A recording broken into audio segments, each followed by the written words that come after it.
आज हम स्टार्ट करने वाले हैं चैप्टर 10 वेव ऑप्टिक्स। और वेव ऑप्टिक्स के अंदर हमारा सबसे पहला टॉपिक होगा वेव फ्रंट। और जो हम टॉपिक कवर करेंगे साथ में इसके अंदर इस टॉपिक से रिलेटेड जो भी हमारे एनसीईआरटी के क्वेश्चंस हैं उनको भी कवर करेंगे। और इसके अलावा जो भी आपके पिछले साल क्वेश्चंस आए हुए हैं सीबीएसई के सभी एग्जाम में साथ में उनको भी कवर करेंगे। तो सबसे पहले वेव फ्रंट को समझ लेते हैं। वेव फ्रंट एक्चुअली में होता क्या है, जो वेव हमारी कोई भी वेव है, जैसे सपोज करो हमने पानी के अंदर कोई भी चीज़ आपकी जो भी कोई पत्थर अगर हमने फेंका है तो उसके चारों तरफ के आपने सर्कुलर वेव बनती हुई देखी होंगी और आपकी तरफ वो सर्कुलर फॉर्म में आती हुई नजर आती हैं। अगर मैं लाइट के पर्सपेक्टिव से देखता हूँ, अगर मेरे पास कोई बल्ब है, ये मेरे पास कोई बल्ब है, तो इससे चारों तरफ को लाइट रेज निकल रही हैं। जब चारों तरफ इससे लाइट रेज निकल रही हैं तो मैं कहीं भी कोई एक डिस्टेंस लूँगा इस सोर्स से। मान लो ये वाली डिस्टेंस अगर मैंने ले ली, ये सपोज करो ये डिस्टेंस है मेरी 0.5 मीटर, तो मैं हर जगह 0.5 मीटर ही लूँगा। तो 0.5 मीटर डिस्टेंस पे जो भी मेरा एक ये सरफेस आएगा उसी को हम वेव फ्रंट कहते हैं। अब वेव फ्रंट हमारा जो है किस तरह का होगा ये डिपेंड करेगा हमारा सोर्स के ऊपर। अगर सोर्स हमारा पॉइंट सोर्स है तो हमारा जो ये वेव फ्रंट होगा ये होगा स्फेरिकल। इसके अलावा हमारा सोर्स लीनियर भी हो सकता है और ऐसा भी हो सकता है कि हमारा सोर्स इन्फिनिटी पे रखा हो। तो आइए इसी बारे में सही से जानते हैं हम वेव फ्रंट के बारे में। तो वेव फ्रंट क्या है बेसिकली हमारा, इट इज डिफाइन। और वेव फ्रंट को आप ऐसे याद कर लेना, आपके एग्जाम में हर बार पूछा जाता है as the continuous locus of all the particles. अब देखो कंटिन्यूअस लोकस का मतलब क्या है, ये मेरे पास कोई भी सोर्स हो गया और यहाँ से जो मेरे पास ये रे गई हैं चारों तरफ एक फिक्स डिस्टेंस पे जो मैं सर्कल बना रहा हूँ यही मेरा कंटिन्यूअस लोकस है। कोई बात नहीं। तो all the particles of medium which are vibrating in same phase, which are vibrating in same phase. और आपको ये याद रखना है जो हमारा सरफेस होता है वेव फ्रंट का इमेजिनरी होता है। तो it is an imaginary surface. जब आपको डिफाइन करने को आएगा वेव फ्रंट तो आपको ये बात लिख देनी है इसमें। एक क्वेश्चन और बनता है इसके अंदर, जब मेरा कोई भी ये सरफेस है और मैं इसका वेव फ्रंट बना रहा हूँ तो जो मेरी लाइट रे है ना ये हमेशा इसके परपेंडिकुलर रहती है। तो जो लाइट रे होगी, light ray is perpendicular to the wave front. ये भी क्वेश्चन आपके एग्जाम में पूछा गया है कि वेव फ्रंट की और लाइट में क्या रिलेशन होता है और जो है वो मतलब उस पर कैसे डिपेंड करती है। तो हमेशा इसके परपेंडिकुलर होगी। अब इसके बाद हम देखते हैं types of wave front. Types of wave front, पहले वेव फ्रंट को ही अच्छे से समझ लेते हैं फिर इसके क्वेश्चन करेंगे। यहाँ तक तो समझ में आ गया होगा। कंटिन्यूअस लोकस होता है सभी पार्टिकल्स का जो भी मीडियम में है उसके, ठीक है, और वो सारे के सारे पार्टिकल्स जो है सेम फेज में वाइब्रेट कर रहे होते हैं। दूसरी बात क्या है, हमारा जो भी हम सरफेस मानते हैं हमारा इमेजिनरी रहता है, कोई वेव फ्रंट ऐसा नहीं आपको एक्चुअल में दिखाई देगा, तो इमेजिनरी सरफेस है। और जो लाइट रे है वो क्या होती है, परपेंडिकुलर होती है किसके, आपके वेव फ्रंट के। अब टाइप्स ऑफ वेव फ्रंट, तीन तरह के हमारे वेव फ्रंट होते हैं। सबसे पहला टाइप है हमारा स्फेरिकल वेव फ्रंट। कौन सा है हमारा, स्फेरिकल वेव फ्रंट। और जो दूसरा टाइप आएगा हमारा सिलिंड्रिकल वेव फ्रंट। अब जो तीसरा टाइप है, तीसरे वाले टाइप के ऊपर कई बार क्वेश्चन भी पूछे गए डायरेक्ट। तो तीसरा टाइप है हमारा प्लेन वेव फ्रंट। तीनों टाइप हमने देख लिया, वन बाय वन एक एक को इनमें डिस्कस करते हैं।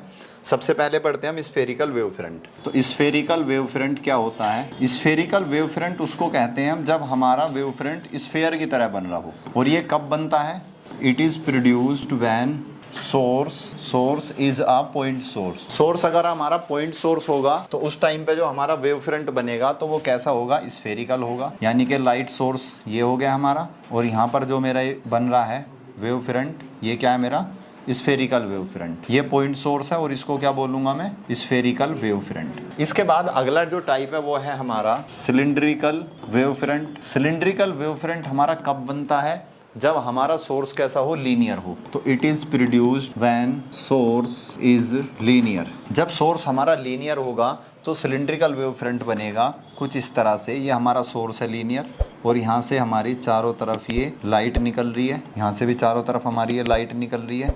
तो ये जो हमारे पास वेव फ्रंट होगा कैसा होगा हमारा, सिलिंड्रिकल। इसके बाद जो तीसरा टाइप है हमारा वो है प्लेन वेव फ्रंट। ये कब होगा, जब हमारा जो सोर्स है चाहे पॉइंट सोर्स हो या फिर हमारा लाइन सोर्स हो, चाहे लीनियर वाला हो चाहे पॉइंट सोर्स हो, बस कंडीशन ये बहुत दूर है वो हमारा, इन्फिनिटी पे कह सकते हैं। तो हम ये कह सकते हैं इसको व्हेन सोर्स एट इन्फिनिटी। जब सोर्स आपका इन्फिनिटी पे होगा तो मान लो वहां से आपका सर्कल बनता हुआ आया, सर्कल बनता हुआ आएगा तो आपके पास आने तक वो इतना बड़ा सर्कल हो जाएगा कि आपको वो प्लेन नज़र आएगा, सीधी सीधी लाइन नज़र आएगी। वो क्या आएगी? सीधी सीधी लाइन नज़र आएगी। या हम ये कह सकते हैं कि इन्फिनिटी पे अगर कोई चीज़ है, अगर वहाँ से हमारी रेज आ रही हैं तो सीधी सीधी आएंगी। वो कैसे आएंगी? वो इस तरह से आएंगी आपकी। तो इस पर मैं जब आपका वेव फ्रंट बनाऊंगा तो प्लेन की तरह बनेगा। ये हो गया हमारा plane wave. Then wave front is formed plane wave front. ये बनता आपका प्लेन वेव फ्रंट जब हमारा सोर्स क्या इन्फिनिटी पे है या बहुत ज़्यादा दूर है। हम ये भी कह सकते हैं कि हमारा जो सोर्स है वो बहुत ज़्यादा दूर है, और दूर होने की वजह से वहाँ से जो रेज आएंगी वो सीधी आएंगी पैरेलल, और जब उनका हम वेव फ्रंट बनाएंगे तो इस तरह से हम उनको बना सकते हैं। अब देख लेते हैं इनके अंदर जो क्वेश्चन आए हुए हैं पहले के। पहला क्वेश्चन यही है, ये आपके 2023 या 24 में ये क्वेश्चन आया हुआ है। The wave front due to source situated at infinity. जो आपका सोर्स है जहां से लाइट आ रही है वो इन्फिनिटी पर है, तो बताओ कौन सा वेव फ्रंट बनेगा इसके अंदर? स्फेरिकल, सिलिंड्रिकल या प्लेनर? तो यहाँ पर आंसर क्या हो जाएगा हमारा? सी। तो आंसर हो गया प्लेनर। कोई ज़्यादा हार्ड क्वेश्चन नहीं है, आसान से क्वेश्चन पूछे गए हैं। बाकी एक क्वेश्चन आपका इसमें हर बार ये पूछा जाता है कि डिफाइन करो वेव फ्रंट को। तो वेव फ्रंट को अगर हमें डिफाइन करना होगा तो जो डेफिनेशन हमने लिखी है उसी को हम वहाँ पर लिख देंगे। ये क्वेश्चन आपका 2024 में आया हुआ कंपार्टमेंट में, डिफाइन वेव फ्रंट। तो वेव फ्रंट को तो हम वही डिफाइन करेंगे। उसके बाद an incident plane wave falls on a convex lens and gets refracted through it, draw a diagram to show the incident and refracted wave front. हमारे पास कौन सा लेंस है? ये कॉन्वेक्स लेंस। कौन सा होता है? ये वाला कॉनकेव होता है, कॉन्वेक्स? कॉन्वेक्स होता है। अब क्या है हमारे पास? कोई भी इंसिडेंट, कोई भी लाइन आ रही है और इंसिडेंट प्लेन वेव बनाना। पहले इंसिडेंट जो लाइन आ रही है उनका आपको वेव फ्रंट बनाना है, और उसके बाद जो रिफ्रैक्टेड हुई है उनका वेव फ्रंट बनाना है। ठीक है, तो सपोज करो हमारे पास ये आ रही है, अब ये तो पैरेलल आ रही है, इंसिडेंट रे हैं, तो इंसिडेंट वेव फ्रंट बनाऊंगा तो ये बन गया मेरा, ये क्या हो गया मेरा? इंसिडेंट वेव फ्रंट बन गया है। सवाल में पूछा है, ठीक है, इंसिडेंट वाला बनाना है। अब इसके बाद ये क्या है मेरा? कन्वर्जिंग लेंस है। लाइट को क्या कर देगा? कन्वर्ज कर देगा। तो इसका जो वेव फ्रंट होगा मेरा, मान लो यहाँ पर ये कन्वर्ज हो रही है, तो कोई एक पॉइंट ले लूंगा तो ये मेरा कैसा बनेगा? इस तरह से। ये क्या है मेरा? Refracted wave front. यहाँ मैं दोनों बनाने थे, यहाँ लाइन सीधी सीधी नहीं है तो हम ऐसा नहीं बना सकते। ठीक है, यहाँ तो एक पॉइंट सोर्स की तरह लाइन, लाइट आपके ऐसे निकल रही है, तो यहाँ कैसा बनेगा आपका? स्फेरिकल टाइप सा बनेगा ये। अगला क्वेश्चन है, a plane wave front is incident on a concave mirror.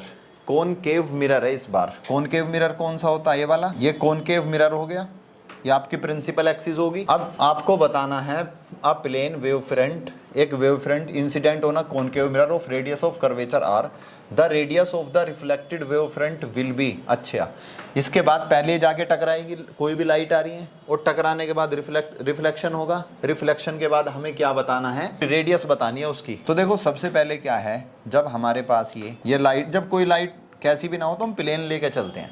अब ये पैरेलल आ रही है तो ये कहाँ के टकराएंगी? फोकस पे। ये सेंटर हो गया, यहाँ लाइट इधर से आ रही है, ये हमारी यहाँ से यहाँ तक की रेडियस कितनी है इसकी? Capital R. कितनी है? Capital R. और रेडियस ऑफ कर्वेचर हमें कैपिटल आर दे रखी है। ये हमारा सेंटर है ना, ये radius of curvature capital R दे रखी है। अब जो भी मेरी लाइट गई है पैरेलल जा रही थी तो कहाँ गई? फोकस पे। अब मेरा जो है वेव फ्रंट यहाँ बनेगा रिफ्लेक्टेड रे का, तो इसकी जो अब यहाँ पर जो ये वेव फ्रंट बनेगा ऐसे बनेगा गोल। अगर मैं यहाँ तक की डिस्टेंस लेकर चलूंगा, क्योंकि मेरा मिरर यहीं पर है, तो मेरी इसकी रेडियस कितनी हो जाएगी? कैपिटल आर की हाफ। तो रिफ्लेक्टेड रेडियस किसकी? वेव फ्रंट की। Reflected radius of wave front कितनी हो जाएगी इसकी रेडियस? r/2। तो आंसर कौन सा हो जाएगा यहाँ पर? हमारा सी आंसर हो जाएगा। ठीक है, इसके बाद अगला सवाल देख लेते हैं। ये क्वेश्चन आपका एनसीईआरटी का है, बिल्कुल आप पढ़ के खुद बता दोगे। Light diverging from a point source. तो आपको पहले क्वेश्चन में क्या, what is the shape of the wave front in each of the following cases. जो भी केस दिए गए यहाँ पर आपको वेव फ्रंट की क्या बतानी है? यहाँ पर शेप बतानी है कैसी है। तो लाइट जो है डाइवर्ज हो रही है, कोई पॉइंट सोर्स है, तो पॉइंट सोर्स से लाइट निकल रही है आपकी, लाइट निकल रही है तो कैसा होगा आपका? स्फेरिकल। क्लियर होगी बात। दूसरा है जो बी पार्ट है, light emerging out of a convex lens. Light निकल रही है किससे? कॉन्वेक्स लेंस से, when a point source is placed at its focus. Convex lens कौन सा होता है मेरा? ये वाला, ये कॉन्वेक्स लेंस है। कोई सोर्स इसके फोकस पे रखा हुआ है, फोकस पे रखा हुआ है तो लाइट इससे जा रही है। अब यहाँ जाके कैसे हो जाएगी? पैरेलल। क्या हो जाएगी? पैरेलल है, तो इसका बताओ वो कैसा होगा? इस तरह से बनाओगे आप इसका, प्लेन वाला, इसका वेव फ्रंट हो जाएगा। तीसरा है the portion of the wave front of light from a distant star intercepted by the earth. Earth के वहां से आ रही है हमारी, बहुत दूर से। अच्छा, ये हमारी लाइट जो तीसरे वाले केस में है, सी वाले में, तो हमारा सिंपल सा है, प्लेन वाला हो जाएगा। प्लेन वेव फ्रंट बहुत दूर से आ रही है। जब भी मैंने बोला दूर से हो, इन्फिनिटी से हो, कहीं से भी हो, ठीक है, तो वहां कौन सा बनेगा आपका? प्लेन। इस वाले केस में जरूरी नहीं है प्लेन बनाया, हम ऐसे भी दिखा सकते हैं कि सिंपल भाई हमने ऐसे कवर, क्योंकि इतनी ज़्यादा रे है नहीं, ये तो हमें पता यहीं से हमारी रे आई है अभी, ठीक है। तो फिलहाल ये थे हमारे इन सब के आंसर। तो यहाँ पर ये कंप्लीट हो चुके हैं हमारे सारे के सारे इसके क्वेश्चन। बाकी कोई भी आपका जो डाउट्स है उसको आप कमेंट सेक्शन में पूछ सकते हो। मिलते हैं आपसे अगले सेशन में, तब तक के लिए thank you so much and good bye.